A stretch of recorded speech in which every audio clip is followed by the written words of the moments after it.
তারা এই ঘটনা প্রকাশ করেছিল, কিন্তু সময়ের কালস্রোতে সেই সমস্ত তথ্যগুলোকে আজকে এই দেশের গদি মিডিয়ার মোদী সরকার মিলে চেপে দিয়েছে, কিন্তু ঘটনাটা কিন্তু রয়ে গিয়েছে। বম্বেতে একদম মুম্বাই শহরের প্রাণ কেন্দ্রে একটা বিশাল বড় জায়গা একজন মুসলমান জাহাজ ব্যবসায়ী তিনি ওয়াকফে তিনি দান করে গিয়েছিলেন একটি ইয়েতিমখানা তৈরি করবেন বলে। ইয়েতিমখানা তৈরি করবেন বলে মহারাষ্ট্রের যে ওয়াকফ বোর্ড তার কাছে সেই তার অত বড় সম্পত্তি তিনি দান করে দিয়েছিলেন এবং ইয়েতিমখানা তৈরিও হয়েছিল। 1990-এর দশক থেকে 2002 সাল অবধি সেই ইয়েতিমখানা ওই বোম্বাইয়ের বুকে সেখানে চলতো। সেখানে বেশ কয়েকশো ইয়েতিম বাচ্চারা সেখানে থাকতো, তাদের পড়াশোনা হতো, তাদের পর্যাপ্ত জীবনযাপনের জন্য যা যা দরকার সেগুলো করা হতো। মহারাষ্ট্রের ওয়াকফ বোর্ড তার দেখাশোনা করত। 2002 সালে হঠাৎ একদিন সকালবেলা জানা গেল যে সেই ইয়েতিমখানাটা আর নাকি হচ্ছে ওয়াকফ বোর্ডের আন্ডারে থাকছে না, সেই ইয়েতিমখানা বিক্রি হয়ে গিয়েছে। সেই ইয়েতিমখানা বিক্রি করে সেই বিক্রি হওয়া ইয়েতিমখানাকে কিনে নিয়েছে এই দেশের একটা বিশাল বড় পুঁজিপতি কোম্পানি। আজকে সেই ইয়েতিমখানার জায়গাতে গোটা এশিয়ার সব থেকে উচ্চতম একটা বিল্ডিং দাঁড়িয়ে আছে, অ্যান্টিলিয়া যার নাম। যেই বিল্ডিং এর মধ্যে 50টা বাথরুম রয়েছে, যেই বিল্ডিং এর মধ্যে নিজস্ব সুইমিং পুল রয়েছে, যেই বিল্ডিং এর মধ্যে বড় বড় বিশাল বড় বড় মাল্টিপ্লেক্সের সিনেমা হল রয়েছে, যেই বিল্ডিং এ প্রত্যেক দিন নাকি 5000 রুটি করা হয়, আমরা সোশ্যাল মিডিয়ায় দেখতে পাই। সেই বিল্ডিং এ থাকেন আমাদের দেশের শুধু নয় গোটা এশিয়ার এবং গোটা বিশ্বের অন্যতম বড় লোকদের একজন মুকেশ আম্বানি আর তার পরিবার। এই আম্বানিরা ওই বোম্বাইয়ের ওই ইয়েতিমখানার জমি, ওই ওয়াকফ সম্পত্তি তারা জোর করে ছল করে ভুল বুঝিয়ে তারা কেড়ে নিয়ে আজকে সেখানে তাদের অ্যান্টিলিয়া তৈরি করেছে। আর আমাদের দেশের মোদী সরকার বলছে ওয়াকফ বোর্ড নাকি এত শক্তিশালী যে কোনো একটা বাড়ির দোরগোড়ায় গিয়ে বললেই নাকি সেটা ওয়াকফ সম্পত্তি হয়ে যাচ্ছে। ওয়াকফ বোর্ড যদি এত শক্তিশালী হতো তাহলে বলুন তো ওই অ্যান্টিলিয়ার মতো খোদ কলকাতার যে বড় বড় জায়গাগুলো রয়েছে সেই জায়গাগুলোকে ওয়াকফ সম্পত্তি হরপ করে আজকে বড় বড় বিল্ডিং হয়েছে, ওয়াকফ বোর্ড পারতো না সেগুলোকে আদায় করতে? আসলে মোদী সরকার যা করতে চাইছে তা হলো তারা এই পুরো জিনিসটাকে আবার ওই এনআরসির সময় যেরকম বলেছিল যে আপনি এই দেশের নাগরিক কিনা তা আপনার এখনকার ভোটার কার্ড আধার কার্ড দিয়ে প্রমাণ হবে না, আপনি এই দেশের নাগরিক কিনা তার প্রমাণ করতে গেলে আপনাকে 4 পুরুষ 5 পুরুষ আগের নথি নিয়ে আসতে হবে, দেখাতে হবে আপনার ঠাকুরদা ঠাকুরদার ঠাকুরদা তারা এই দেশের নাগরিক ছিল কিনা, তবে আমরা মানব। আজকে ওই বললাম না পুরনো মদ নতুন বোতলে প্যাক করে মোদী সরকার ওয়াকফের যে নতুন আইন এনেছে, আমরা কেন এর বিরোধিতা করছি, আমি কেন এর বিরোধিতা করছি, তার কারণ ওরা এই অযৌক্তিক নিয়মটাকে আবার চালু করেছে। বলেছে এই ধরে নিন আপনাদের এই অঞ্চলে ওয়াকফের কোনো একটা সম্পত্তি আজ থেকে কয়েকশো বছর আগে হয়তো কেউ ওয়াকফ করে গিয়েছিলেন, তার সেই রকম কোনো নথি নেই, কারণ ধর্মীয় বিশ্বাসের মধ্য দিয়ে এই সমস্ত ওয়াকফের সম্পত্তি দান করা হয় বহু ক্ষেত্রে, যুগ যুগ ধরে বহু মানুষ করে এসছেন, ফলে তার সব ক্ষেত্রে যে নথি থাকবে তার কোনো মানে নেই। হয়তো এরকম কোন একটা সম্পত্তি আছে। এই নতুন ওয়াকফ আইনে মোদী সরকার বলছে যে ওই কোন কোন জিনিস ওয়াকফ হয়ে আছে ওসব আমরা এখন আর দেখব না, যত ওয়াকফ সম্পত্তি আছে নতুন করে আমাদের সেন্ট্রালের একটা অনলাইনের ডেটাবেস পোর্টাল হয়েছে, তাতে নতুন করে রেজিস্ট্রেশন করতে হবে। খুব ভালো কথা, রেজিস্ট্রেশন করতে হবে, কিন্তু রেজিস্ট্রেশন করতে গেলেই হচ্ছে মুশকিল। করতে যখন যাবেন তখন বলে দিচ্ছে যে এই রেজিস্ট্রেশন করতে গেলে আপনার কাছে একটা নথি থাকতে হবে, যে নথিতে পরিষ্কার লেখা থাকবে যে এই ওয়াকফের যে সম্পত্তি এটা নিয়ম মেনে ওয়াকফ করা হয়েছে, তার দলিল, হস্তান্তরের দলিল, এগুলো থাকতে হবে। এবার বলুন তো ভেবে আমাদের এই গ্রাম বাংলা পশ্চিম বাংলার কটা জায়গাতে এই ওয়াকফের নথি খুঁজে পাওয়া সম্ভব?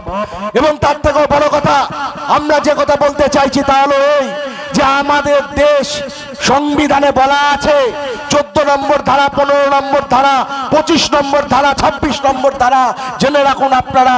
কারণ বিজেপির কথা শুনে যে সমস্ত হিন্দু ভাইরা মনে এই আনন্দ পাচ্ছে যে এই তো বেশ ওয়াকফের সম্পত্তিগুলোকে এবার কেড়ে নেবে মোদী সরকার, ওই তো মুসলমানদের একটু টাইট দেওয়া যাবে, তারা যদি এই ধরনের কথা বলে তাহলে তাদেরকে এই কথাটা বলবেন, চোখে আঙুল দিয়ে দেখাবেন যে আমাদের দেশের সংবিধান, বাবা সাহেবের সংবিধান আমাদেরকে অধিকার দিয়েছে এই দেশের প্রত্যেকটা মানুষ, সে হিন্দু হোক আর মুসলমান হোক, খ্রিস্টান হোক আর বৌদ্ধ হোক, জাত ধর্ম বর্ণ ধর্ম নির্বিশেষে প্রত্যেকটা মানুষের অধিকার সমান। ধর্মের নামে, জাতের নামে, বর্ণের নামে মানুষে মানুষে বিভেদ করা যায় না। তাই আজকে যদি মুসলমানদের ওয়াকফের জন্য আলাদা কোনো নিয়ম করতে হয়, আমি অনির্বাণ তলাপাত্র প্রশ্ন করছি ওই মোদী সরকারকে, তাহলে শনি মন্দিরের জন্য নিয়ম কেন হবে না? তাহলে গির্জার জন্য নিয়ম কেন হবে না? তাহলে গুরুদ্বারের জন্য নিয়ম কেন হবে না? নিয়ম যদি হতে হয় প্রত্যেকটা ধর্মের জন্য হোক, আর যদি তা না হয় তাহলে কোনো ধর্মকে আলাদা করে বৈষম্যের মুখে ফেলা যাবে না। আজকে এই বৈষম্যের মুখে ফেলতে চাইছে মোদী সরকার। এবং তার থেকে দুর্ভাগ্যের বিষয় হলো এই যে যখন তারা এই বৈষম্যমূলক আইনটাকে কেন্দ্রে চালু করতে যাচ্ছিল, তখন আমাদের রাজ্য থেকে মুসলমানদের মসিয়া বলে যে রাজনৈতিক দল আছে, যারা 1 বছর আগে লোকসভা নির্বাচনে এই আমাদের রাজ্যের সংখ্যালঘু মুসলমান ভাইদের থেকে ঝুলি ঝুলি ভোট নিয়ে ওই কেন্দ্রে গেছে, সংসদ ভবনে গেছে, তারা এই সংখ্যালঘু বিরোধী, মুসলমান বিরোধী, বৈষম্যমূলক সংবিধান বিরোধী আইনের বিরুদ্ধে কি করলেন? প্রশ্ন করতে হবে তো, প্রশ্ন করতে হবে তো। আপনারা যারা ভোট দিয়েছেন তৃণমূল কংগ্রেসকে, আপনাদেরকে প্রশ্ন করতে হবে তৃণমূল কংগ্রেসকে যে কেন যখন গোটা দেশে ওয়াকফ নিয়ে আলোচনার জন্য মোদী সরকার তারা একটার পর একটা মিটিং ডেকেছে সাংসদদের নিয়ে, 17টা মিটিং হয়েছে, বিজেপির সাংসদেরা 14টা, 15টা, 16টা, 17টায় উপস্থিত, কংগ্রেসের সাংসদেরা 12টা, 13টা, 14টায় উপস্থিত, আম আদমি পার্টি, শিবসেনা, প্রত্যেকটা দলের সংসদেরা তারা ওই মিটিংগুলোতে একাধিক মিটিংয়ে 12টা 13টা করে উপস্থিত। আর আমাদের রাজ্যে তৃণমূল কংগ্রেস মুসলমানের মসিয়া সাংসদেরা কেউ 10 সংখ্যা পেরোতে পারলেন না, কেউ 10 সংখ্যা পেরোতে পারলেন না। উপরন্তু যে মিটিং সব থেকে গুরুত্বপূর্ণ ছিল, যেই মিটিং এ জেপিসির সামনে তৃণমূল কংগ্রেসের সাংসদ কল্যাণ বন্দ্যোপাধ্যায়ের বলা উচিত ছিল যে আমরা এই ওয়াকফ আইনকে মানি না, এই আইন দেশের সংবিধান বিরোধী, সেই মিটিং এ উনি হাতে একটা কাচের গ্লাস ভেঙে মিটিং ছেড়ে বেরিয়ে গেলেন। আমার রাজ্য পশ্চিমবঙ্গের সংখ্যালঘু ভাই বোনেদের হয়ে সংসদে বলবার দায়িত্ব যাদের ছিল, তারা পিঠে ছুরি মারলো আমাদের রাজ্যের মানুষের।